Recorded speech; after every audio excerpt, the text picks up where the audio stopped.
My friend Father Philip and I have taken many wonderful trips together, and we have explored some fascinating places.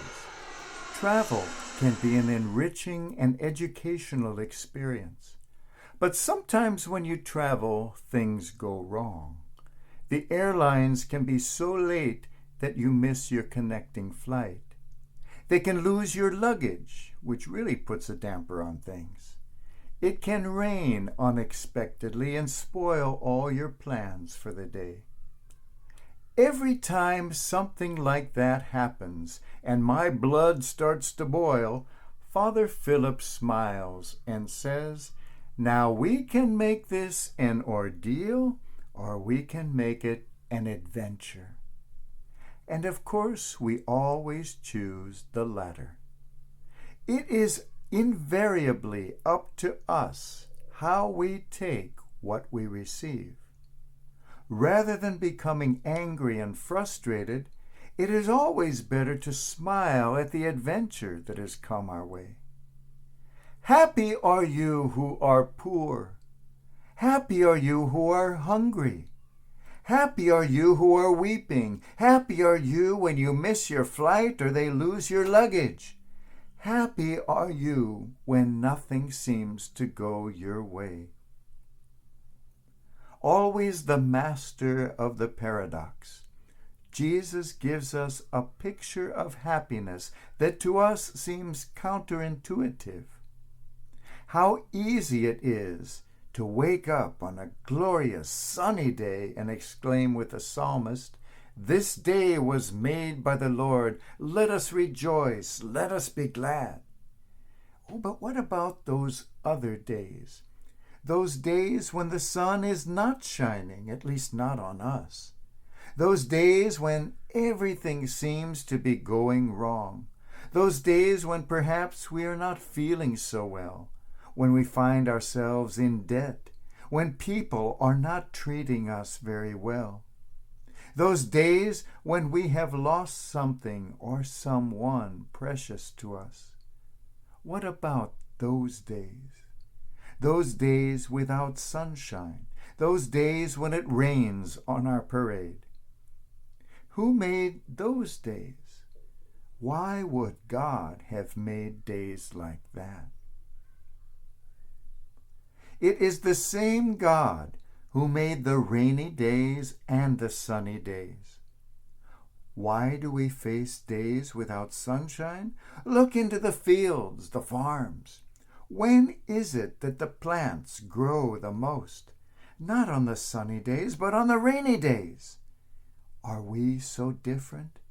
Perhaps it is precisely on those days when it rains on our parade that we have the opportunity to grow the most.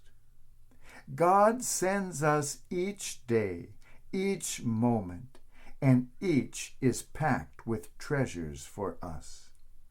These treasures are easy to see when the sun is shining, when everything is going our way, but sometimes the greatest treasures come packaged not in sunshine, but in dark clouds. The famous actor Kirk Douglas suffered a terrible stroke one day and was left with a very bad speech impediment. That is not a good thing for someone in his profession.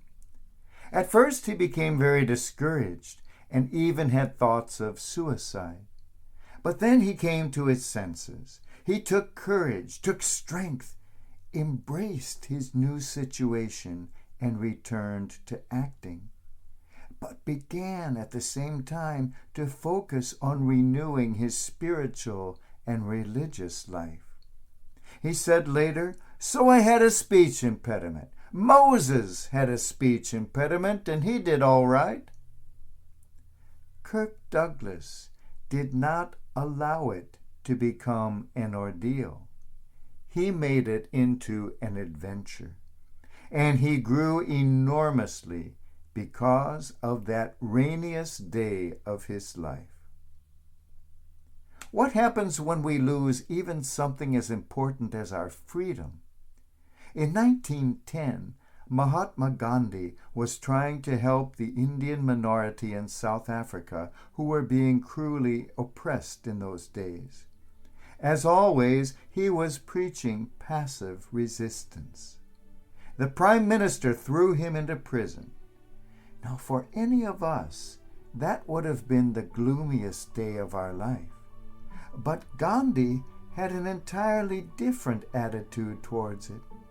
He sat down in his jail cell and wrote the Prime Minister a cheery letter saying, "I send you my sincerest regards and best wishes, and believe me, the prospect of spending at least a year in uninterrupted study fills my heart with great joy." He made even the loss of his freedom not an ordeal, but an adventure, an opportunity for growth. He embraced the day and the treasure hidden in it. What happens on our final day on earth, that day when we lose even life itself? Is that not a cause for despair? To die does not have to be an ordeal either, but rather the greatest adventure of all. The old Beethoven had been completely deaf for the last 8 years of his life. This is difficult for anyone, but for a musician must be particularly agonizing. As he lay dying, Beethoven smiled, and with his last breath said, "Now at last I will be able to hear."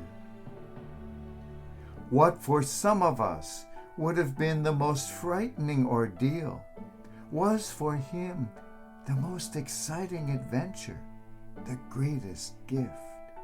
He opened his eyes to the treasures packed into that day by God. The poor, the hungry, the weeping, the persecuted, the sick, yes, even the dying. Happy are you, blessed are you, beloved are you, for finding the treasure in the teardrop, for refusing the ordeal and embracing the adventure.